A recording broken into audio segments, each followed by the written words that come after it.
Huli count sa Quezon City ang pagsalpok ng isang motorsiklo sa isang truck, sugatan ng rider at kanyang pasahero. Balita hatid ni James Agustin. Hindi pa man tuluyan nakakatawid sa intersection ng isang truck sa may barangay Salvacion, Quezon City.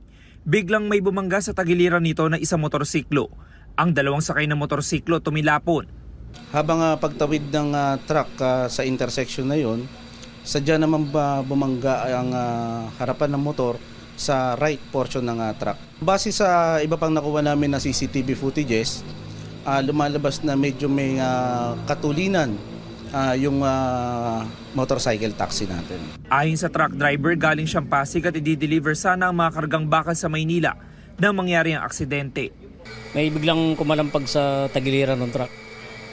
So, biglang huminto ako, tapos bumaba kami. Nakita na namin yung motor, saka yung dalawang sakay niya. Mabilis ba takbo niya?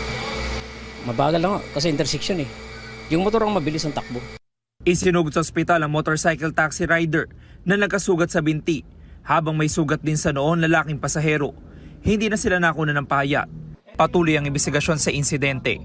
James Agustin, nagbabalita para sa GMA Integrated News.